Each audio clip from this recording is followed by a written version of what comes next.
Chers amis, bonjour. Nous voici pour cet enregistrement du dernier jour du mois d'avril. Voilà, avec un temps de saison, puisqu'on dit qu'en avril ne te découvre pas d'un fil, il y a des chances que le 1er mai, il faudra faire pareil. Mais alors, aujourd'hui, nous célébrons Saint Pie V. Saint Pie V est un pape pas très connu, je pense.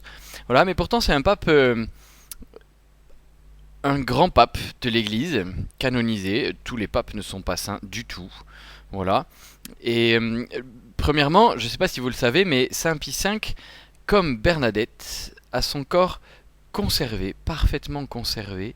Voilà. Et dans la grande basilique Sainte Marie Majeure, donc une des 4 grandes basiliques de Rome, et la première grande église romaine dédiée à la Vierge Marie. Vous savez que à Rocamadour, lors du jubilé, on a demandé à pouvoir avoir l'indulgence plénière pour tous les pèlerins de Rocamadour, et la pénitencerie apostolique du Vatican a répondu en disant « Eh bien, vous aurez la pénitence, l'indulgence plénière à Rocamadour, non seulement pendant le jubilé, mais pour toujours, parce que Rocamadour, le sanctuaire Notre-Dame de Rocamadour, va être affilié à la basilique Sainte Marie Majeure de Rome. » Voilà, c'est une manière d'honorer et de faire un lien très fort.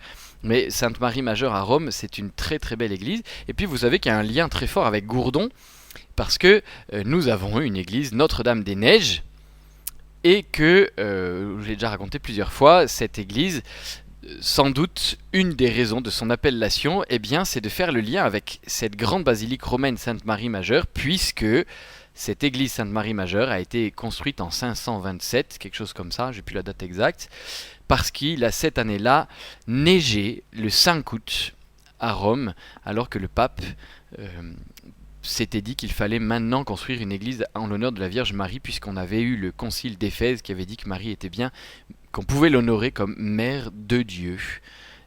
Elle est humaine, mais elle va donner naissance à un petit homme, mais puisque le Père est Dieu, cet enfant est Dieu, et on peut dire du coup que Marie est mère de Dieu.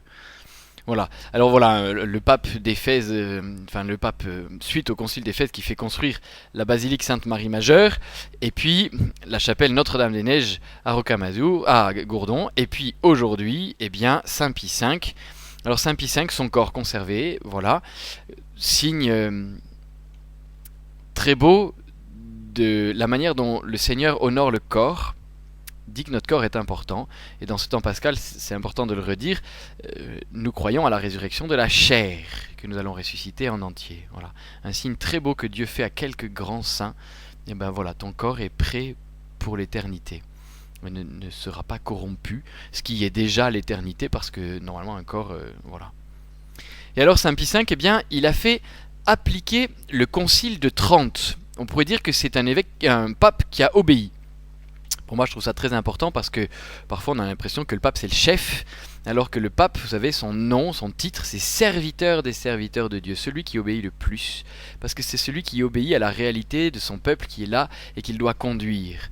Voilà, celui qui essaye toujours d'écouter et pour trouver le chemin et indiquer le chemin. Mais c'est pas le grand chef, comme si c'était une pyramide de pouvoir. Je trouve que c'est important de le redire. Et donc, il y a eu un concile, et le pape Saint Pie V fait appliquer le concile. Voilà. Et je trouve que c'est intéressant, parce que ça nous permet, nous aussi, on a eu un concile, et nous aussi, on essaie de l'appliquer, et ce n'est pas facile.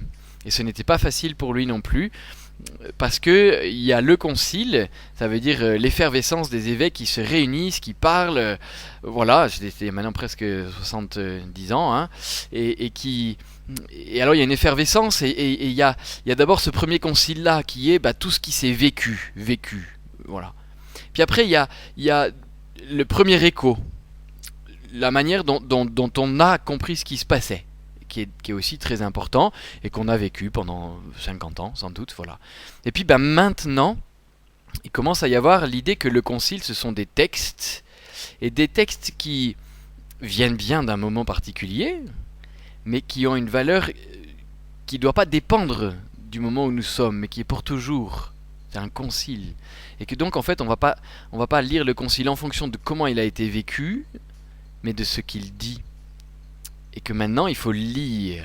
Vous voyez, alors si le confinement doit durer encore un peu, ou s'il reprend, eh bien, dites-vous, tiens, on m'en a tellement parlé de ce concile, tellement parlé, jamais j'ai mis le nez dedans. Bah, je pourrais peut-être quand même aller voir ce qui est dit, plutôt que de n'en avoir que des échos. Hein, c'est toujours pareil, quand la presse nous dit quelque chose, il vaut mieux aller voir. Voilà, ben là c'est pareil, en fait. C'est intéressant de revenir au texte. Voilà. Et je trouve que Saint Pie V nous donne l'occasion voilà, de méditer sur ce concile. Qu'est-ce que ça veut dire appliquer un concile? Ben, ça veut dire trier entre tout ce qui se dit, se vit, et puis ce qui durera, ce qui ne passera pas, ce qui ne sera pas corrompu par le temps. Voilà.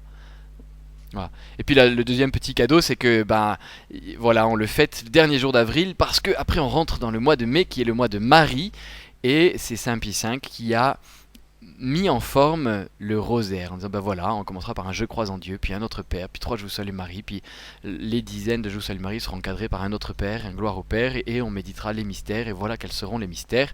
Après c'est Jean-Paul II qui a amené les mystères lumineux, mais les papes, vous voyez, on pourrait croire aussi que les papes sont toujours perdus dans des trucs hyper intellectuels et des phrases qu'on ne peut pas comprendre. Ben non, c'est Saint Pie V qui a dit le rosaire il faudra le prier comme ça.